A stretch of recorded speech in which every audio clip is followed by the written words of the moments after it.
Hey everybody, Invisiblekatana here, and today I would like to discuss Chris Redfield, the boulder puncher himself and the man that keeps showing up in Resident Evil. If he's not Leon, he's the dude showing up to put holes in your wife and not tell you why. But Chris Redfield, the first playable male character in Resident Evil, is an interesting dude. He's definitely changed. I say if there's any character that is really shifted amongst the franchise, I would definitely give it to Chris more than anybody else. They could have done it with Jill for sure. I would say it's hard to tell, they never put her in anything, so it's a little hard to tell like if she's really changed or not. They've kind of changed her personality a little bit with like the remake, so she seems somewhat consistent, from there to I guess Death Island, but in between you still have like Revelations and then how she was in 5, so I don't really know. But as far as characters that have actually shown up a bunch, I'd say Chris is the character that shifted more than anybody else. He was the character that was, like everybody in the first game. He was just there. He was doing his thing. He was going through. He had the harder campaign and was doing his thing. And then over time, it was like, all right, we got Code Veronica. He's still kind of just doing his thing. He's free climbing up a cliff to save his sister, which is absolutely insane. But he's just doing crazy stuff. He, survives an explosion at the end. He's like, hey, if you watch the end scene of Code Veronica, he survives an explosion and lands belly first on a jet. And Claire's like, are you all right? And he basically just laughs and is like, made you a promise. I told you it would be here. And it's like, okay, that's Chris Redfield. And then he got serious when Resident Evil 5 came out. That's when he became full-on military Chris. That was, of course, the transition, even just going with his costume. That's where the big transition for his character came in, where it was like, hey, this is like the new style look for Chris. And it's a great costume. I do think they did a great job with his RE5 look, even though I don't like that game as much. But it was interesting. It was like, okay, he was still all right. It wasn't like as intense, but I think over time he just got more and more intense as like the full-on military person, where it's like, okay, in 5, he did a thing. He had some issue. I would say the transition does come story-wise where it instantly starts with, I lost Jill. And ever since then, it's just Chris loses people, and that's his story over and over and over again. And people pointed it out, and I don't think I really caught on to that until I started watching retrospectives and stuff more recently, because, of 9 and just watching more stuff. And it's like, that really is his story all the time, where it's just like, I had to do this because I didn't want to lose anybody. And it's because he lost Jill that first time. And then, of course, in RE6, he actually does lose like his whole squad of people. So, things got a little effed up there for sure. But it still seems to continue that way, where he's so focused on being like, man, I didn't want somebody involved. And it's like, in the couple of seconds it took, you guys could have figured that out. And it's super weird because in RE8, I totally understand like the first part where it was like, hey, we didn't really know if you were being controlled by her and stuff like that. That makes perfect sense. You know what would have worked is if you actually, talk to the characters, like, I don't know, halfway through the game when Ethan killed off like 2 of the other people. It's like, you could have had a conversation then. It was like, I told you not to be involved. It's like, well, unfortunately, he's already here, Chris. What are you doing? But that's what he did. But we're gonna go back to the beginning, and like I said, we'll of course go through all the stuff that he's done throughout the, his different appearances and what we may or may not see from him in the future. But starting with Resident Evil 1, Chris Redfield, the kind of the poster child, even though it's not really Chris on the front, but it's kind of supposed to be Chris, so we'll call him the poster child of the first game. Chris Redfield, simple character. He comes in, he can't play the piano. Rebecca has to help him out. He makes jokes. He's like, good thing we got to the root of that problem, like, silly stuff like that. Like, he was definitely a more comedic character until they transitioned him into like the military guy.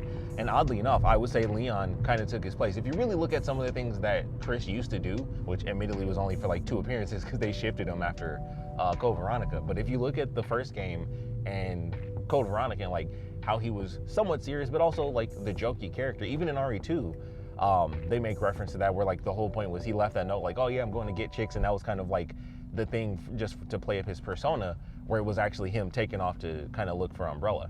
So he always had a more comedic persona in the beginning, and then they really shifted him to being like, he's the serious older character of the entire franchise at this point. Like, even Barry was always like the super silly character, and he was like Barry's the full-on dad, and we'll talk about Barry later.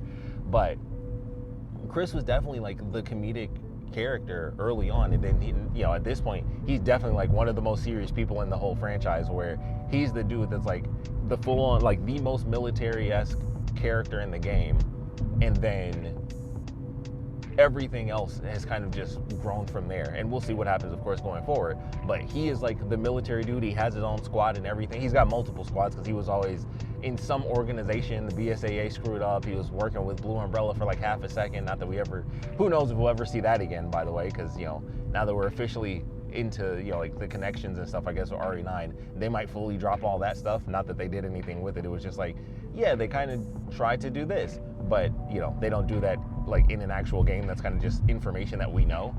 Very odd. But Chris was always an interesting character. You know, he was the harder side of, you know, the first game with him having like the 6 slots instead of 8. You got to pick up all the keys instead of being able to have the lockpick, you know, from Jill's perspective. He's the character that, you know, teams up with Rebecca, but for the most part, he doesn't get as much help as Jill does. And I mentioned this in the Jill episode where she gets like a lot of the cutscenes and interactions with Barry, which is why I always had way more of a connection to Jill compared to Chris, because I always felt like playing as Chris, it felt kind of lonely. I was like, man, you don't really, it doesn't feel like you get as much character interaction. Like you get a couple of moments that are kind of shared between them. You know, at some point you run into Richard, he saves you from a, you know, from the shark if you're playing as Chris, and that's way faster. It's like, oh, hey, there's Richard, and there goes Richard, and boom, giant shark, and that's all there is to it. And it's like, well, that sucks.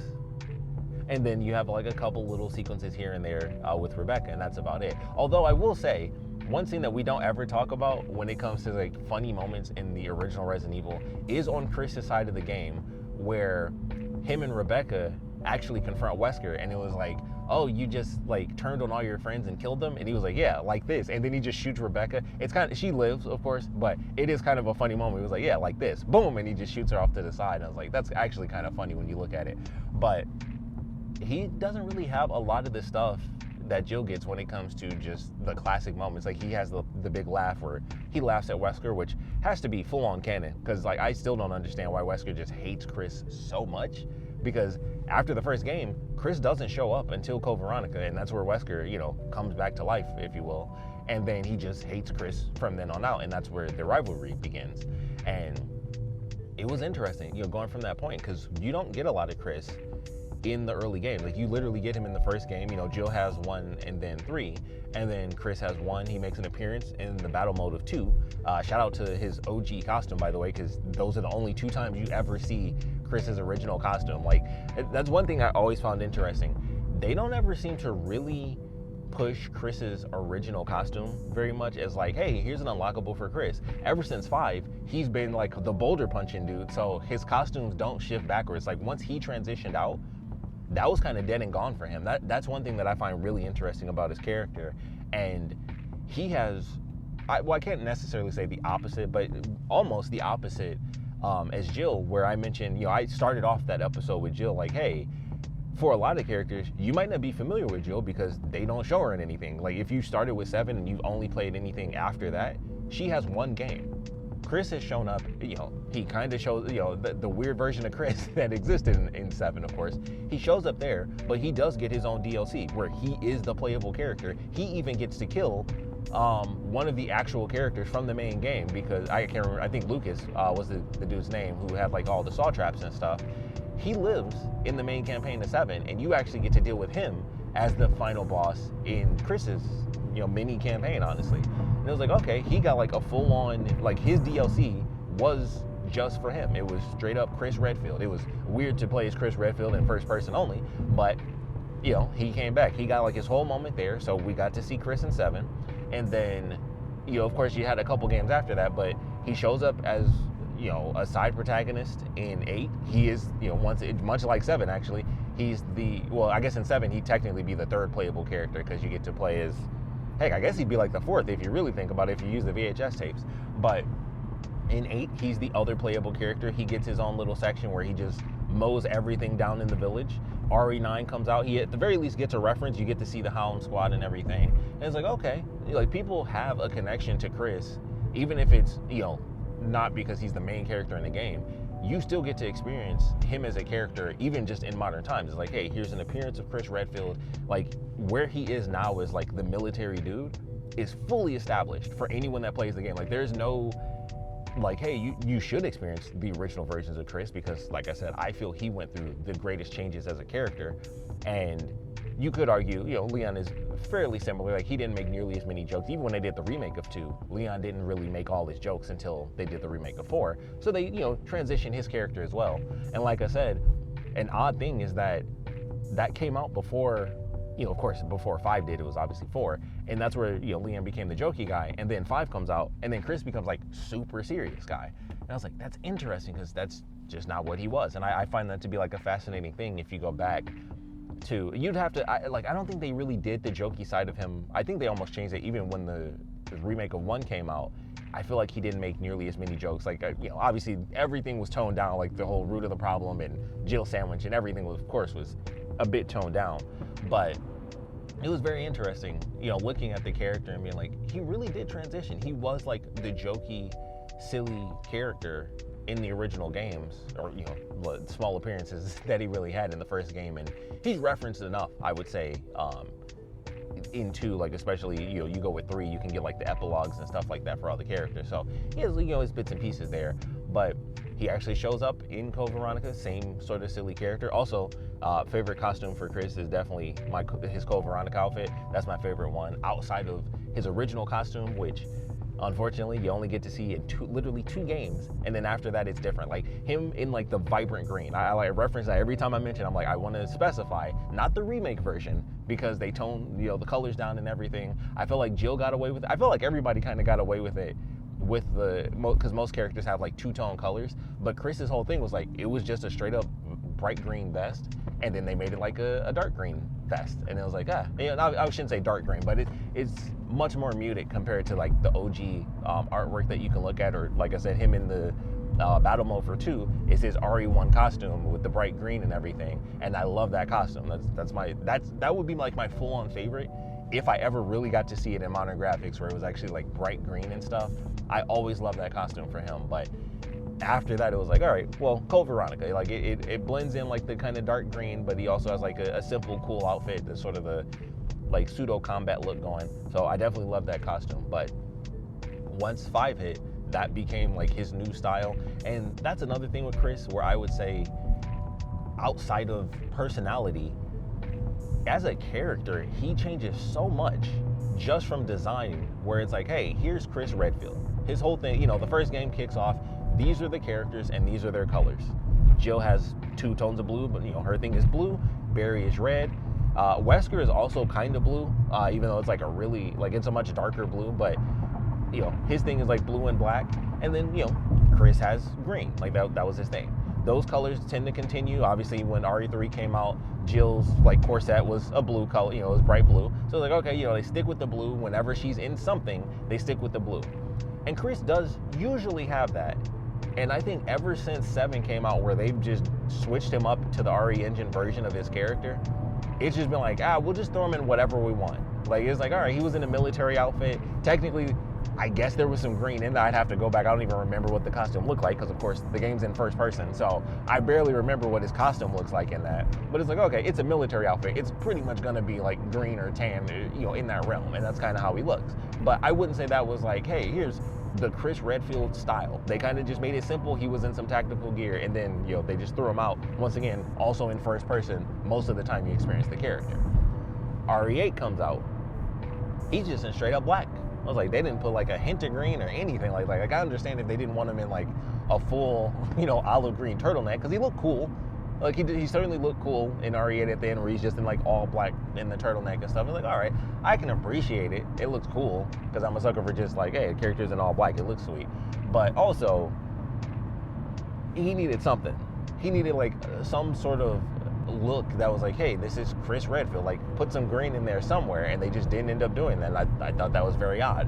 But beforehand, they would always kind of stick with it, and I feel like he's a character that's kind of shifted out of that a little bit, which I just find interesting. And a good tangent for that is Leon, where he'll always have some sort of blue on, and typically it's his shirts. That's pretty much how they've done it. Like ever since 4 came out, Leon's blue is just in his t-shirts, and you'll notice that. I don't know if that's why they do that weird thing where every effing game Leon is in, he loses his jacket at some point, but they've been doing that ever since 4, because 4 that happens, 6 that happens, and in 9 they do it too. But every time you hit the shirt underneath, it's blue. It's a shade of blue. Like 4 was like the regular blue t-shirt. In 6 he had like a button-up blue, and in 9 it was basically like kind of a similar turtleneck situation as Chris. But for Chris, is like ever since they've done the RE Engine version of his character, they just don't have like a consistent look for him where it's like, hey, there's like that hint of green or something. And realistically, like I said, you barely saw him at all in 7 anyway. Even when you play as him, it's just in first person. But when they did 8, they, like I said, they just went full jet black, and it was like that's almost really weird to me. Like it's almost odd that was the costume they went with for the character. And it's, you know, a minor thing, but as someone who's been playing the games from day one, I like when they include the characters of the colors. Like it's one of those things where it's like, hey, design wise, I want to see how you implement the color. It's one of the fun things, just seeing like what new costume did you create and how did you implement the color. So when they just make something totally random, it's like, oh, like Ethan could have worn that costume, considering, oddly enough, Ethan has a big old green jacket on. I just thought of that. But you know, like Ethan could have worn that costume because it was just a black outfit. Like anyone could have worn that at random just because. And to have it on Chris was like, oh, that's a little odd. Like, you know, and it's not like he's wearing an outfit that he, like even his outfit doesn't actually match the Wolfhound Squad, because he always just comes in with the jacket, you know, as far as 8 is concerned at least, and they all have like their outfits, and he's the one that stands out. But I was like, man, it would have been cool if like he had like, if he stood out, then have him wear like a little bit of green somewhere or something like that. But they simplified it. We'll see what happens when he shows up in the next game. I think they've done a good job. If you watch, you know, the CG movies, I think oddly enough they've done a pretty decent job to at least have like some form of green in there. Once again, this, because of how they've done the RE Engine games, to see them stick with the color for Chris, you actually do have to watch the CG movies, because that's where they also kind of keep the aesthetic of his RE5 costume. Because I think it was in Vendetta, if I'm not mistaken, and even in Death Island, he kind of has that similar look where he'll have, much like Leon, where I mentioned it's like they go with the t-shirt look and then something on top. That's kind of how they did Chris in the movies, where he'll have like a shirt that's very akin to his RE5 costume, and it'll just be that t-shirt with some sort of armor on it, or, you know, his weapon packs and stuff like that. And then, you know, you can see the shirt underneath. And it's weird that they don't do that for the games, but like they consistently stick with it when it comes to the CG movie. So it's an interesting like dichotomy. And because the last one that came out was Death Island, that of course was after the RE Engine games, and I think they've done 2 with Chris since then, or not since Death Island, but since the RE Engine started. I think at least 2 of the movies have come out with Chris in them. So that of course would be Death Island, and then the one before that, I think, was the one where they had Leon, Chris, and Rebecca. I always end up forgetting like the exact order of which, you know, of the movies, unfortunately, but that's where they tend to keep like his RE5 look and like make sure, hey, let's put a little bit of the green. Like he even has a little bit of blue in there, which may or may not, you could just kind of make it up in your head, like headcanon. He chose like a bluish greenish outfit because he had lost Jill at the time, or so he thought, and maybe that's why there's a little bit of blue in that t-shirt. But I like that aesthetic, and I thought it was a decent transition. Like I said, it's still not my favorite costume, his RE5 look, but it's a good costume. And they keep that in the movies, but in the games, they just will switch. He'll just be like regular military guy, or just a dude in a straight black outfit, in a he was basically like in a straight up pea coat and a black shirt, and it's like, oh, all right, well, I mean, cool, I guess. Yeah, I'd love to see, like I said, it's one of those minor things that you just nerd out about because I'm a huge fan of the franchise. It's my favorite franchise. I like to see them work within the limitations of, this is the color you chose for the character. I want to see what new outfit you make that fits the character. And I feel like Chris is the only one that doesn't really get that. At least, like I said, since the RE Engine games have started, Chris hasn't had that. He was just like military dude and then straight up black outfit that didn't really fit his color scheme. But we'll see what happens with his next introduction. But it's specifically since like the RE Engine has taken over, aside from obviously 7 with like just who the F is that dude, because that is not Chris Redfield. But aside from that specific thing, they just haven't really done anything where it's like, hey, here's what Chris Redfield looks like. Obviously, if we get this Code Veronica remake, we'll see how they change his costume or if they keep it the same. I would love it. Once again, favorite Chris costume outside of his original bright green, definitely Code Veronica. So I'd love to see them not screw that up. Still hoping and praying that Claire doesn't get a Deafin jacket in Code Veronica as well. But we'll see what happens when all that officially gets announced. But for Chris Redfield, I definitely like him. He's one of my favorite characters, and I think he, like I said, has had the most interesting transition that you might not notice, especially if you don't look at the games kind of all together when they're all spread out the way that they are. You don't really think about it. It's just like watching a TV show where you forget all the specific details. But if you really look at it, much like me not realizing his story is constantly how he's losing people and stuff, I didn't think of it till I was watching videos together. Like, he does kind of do that a lot. He thought he lost Jill. He was looking, even in Revelations, that was the story. He was like, man, I don't know where Jill is. I gotta find my friends. So it's constantly him looking for somebody or getting revenge for having lost somebody else. And it is kind of interesting story-wise. But even character-wise, they stuck with it right up until we hit the RE engine. And then it was like, all right, only 2 full appearances. But still, if you're gonna have somebody show up, they do it, here and there for other characters. I just find it a little weird that for Chris, they kind of just throw whatever sticks and they just come up with something like brand new. So I always find that very interesting with Chris's character as of now, and we have to wait and see what ends up happening going forward. If once again, if he ends up being one of the main leads when it comes to whatever the next Resident Evil game is going to be, if they say like, hey, it's RE10 or whatever. We'll see if they go back to kind of like a green outfit or something that kind of works, fits within that aesthetic. I would love to see it. Like, it's only been 2 appearances, but also, with how characters do or do not show up in the games, it's like, okay, there's, a lot of time is going to be in between appearances. Like, let's stick with the aesthetic of being like, hey, a cool costume. The all black was pretty sick, but I want to see him in some green. Like, that's the thing. Like, we barely get the characters as is. At least he's got something, like, he hasn't been a main character, but he's definitely made more than enough appearances. And then it's like, all right, well, that's pretty cool to see. But I want to see him like in his regular color. I want to see what they do with this character. Like, I think at this point, character-wise, personality, he's not transitioning backwards, which is why I'm really curious about this Code Veronica remake as well, because once again, RE1 and Code Veronica are the only games he even shows up in. Like, technically, he's in more games now than he ever was in like the original period when we were still doing fixed camera angles. He, counting the extra appearance into, he was technically in 3 games. But after that, he's got more appearances in everything else outside of it.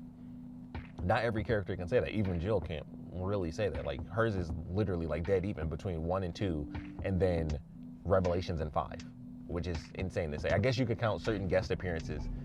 That might boost up some numbers here and there. But for Chris, most of his appearances have been post Code Veronica. You have 5, you have 6, obviously they're right after that. He was also in Revelations. He was in, making his appearance in 7 as whatever weird version of Chris that was. And then of course he's like he's in a big chunk of 8, and then obviously he gets like a slight nod when it comes to RE9. So that's 6, only 5 if you just want to count like full-on appearances. That's still 5 games compared to the 2 from the original era, or 3. Like I said, if we're really going with the guest appearance, you can give it 3. But I always found that really interesting. Like, most of his personality and characterization exists after the original era ended. It's post RE4. So he is like the military dude now, and I'm so curious what that means for him in the remake. Because Claire, they kind of kept the same. I'd say they kept her the same as far as the RE2 remake. And then, obviously Leon has actually gotten like both his games remade, and plus him being in 9. So they've officially like been like, hey, here's the characterization of him. And I think it's kind of fitting in line. I'd say he's a bit, when it comes to 9, he makes a few more jokes than he does in 6. And all this stuff, I'll talk about that when I get to the actual Leon episode. But I just want to throw that out there. Like, he has some differences too. But Chris has like straight up changed as a character and become the military guy. And so now my main thing is like, all right, when he's the dude in Code Veronica, are they gonna say he became the military dude even further back? Because I don't want that. Like, not that he was making like all sorts of jokes and stuff like that. Also, there's a million things to question with that, because obviously with Wesker and all that stuff, and I'm even curious what they're gonna do timeline wise, because Code Veronica is before 4.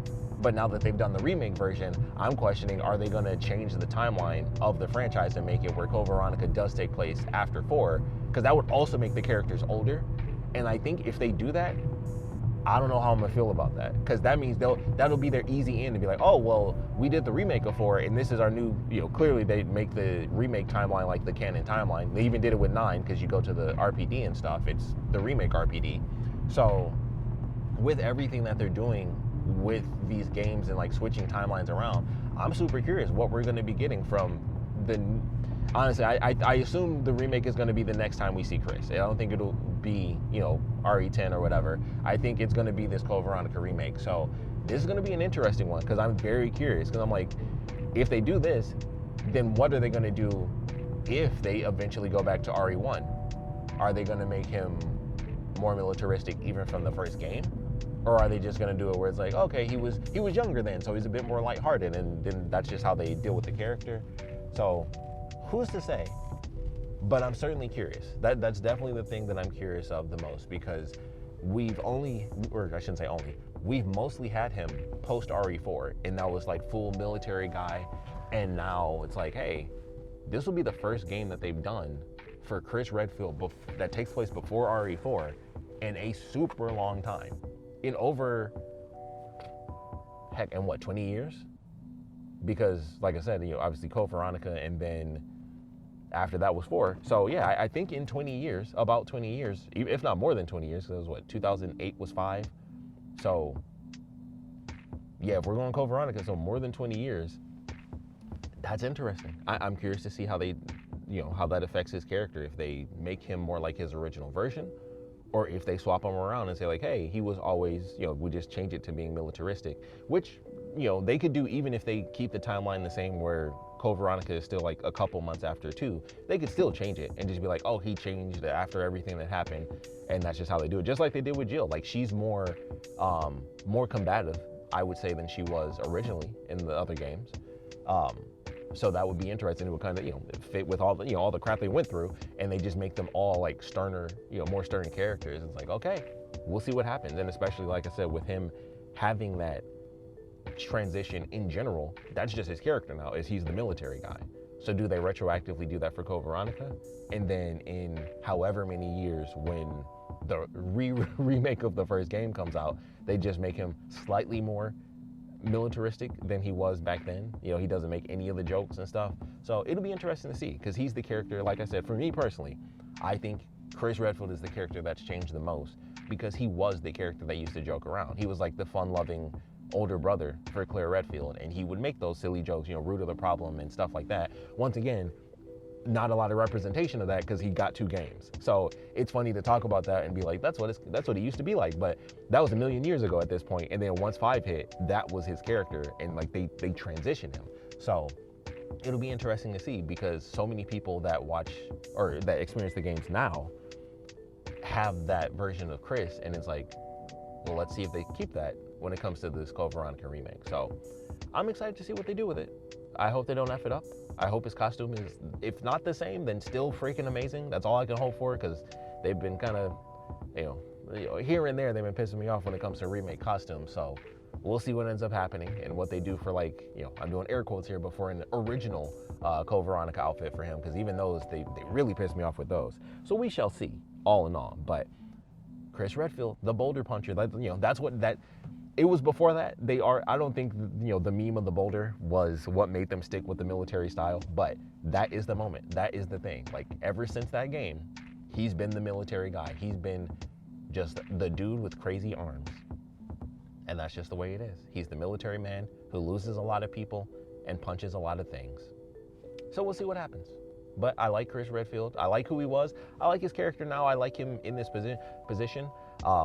I would love to see him, once again, RE10 or whatever, Jill and Chris as the main playable characters. I would actually love to see Chris as like the lead of a game again. That would be cool. As much as he does show up, and I would love to see other characters get more modern day appearances, it's still not the same as like he's a full-on playable character where it's like his story. That's why the BSAA thing is like, that has to be what they handle in 10, dealing with the connections and the BSAA turning evil and using bioweapons. You have to have, that has to be a Jill and Chris game. Like, it just makes perfect sense, but a lot of things make sense that Capcom does not follow. Like, so many things that should have happened in RE9 where it's like, nobody else, just Leon, just Leon and Sherry. Don't even say Claire's name. So there's a lot of things that should make sense in the realm of Resident Evil that Capcom just doesn't even bother with. So we'll see what happens in the future. But I would love to know your thoughts on all things Chris Redfield. Once again, even though this, it wasn't nearly as much as it was with Jill, I do want to know, for the fans that started with 7 and you got that experience of, even the version that you see of Chris, I would say is appropriate to, even if you skipped over 5 and 6, you still have Chris Redfield. You still got him and you know what he's about. So I'm curious for those people, like, what do you guys think of Chris, even though you've only seen him as like a side character? You played as him once, technically twice. I keep forgetting, 7 and 8, you got to do that. But you got to play as him twice. You got to hear, story elements about him. You meet the Wolfhound Squad and stuff. Hope we get some more out of them because they seem super cool. But we'd love to know your thoughts on that. If you're an OG fan, what do you guys think of the transition of the character? Like I said, it's something you might not really think about because the games are so far apart, but RE1 and Code Veronica Chris is a different character from who he became once 5 dropped, and then that was the transition for his character ever since, with the weird repeating storyline of him just being more and more depressed because people keep dying around him. But I would love to know your thoughts on that, regardless of how many games you've played, how many times you've seen Chris, OG version, newer version, remake versions that we may or may not get, which very curious about that transition. Do they keep him like he was, transition him closer to 5? We'll just have to wait and see about that. But I would love to know your thoughts on all things Chris Redfield. So please put your comments down in the comment section below. And of course, thanks for watching.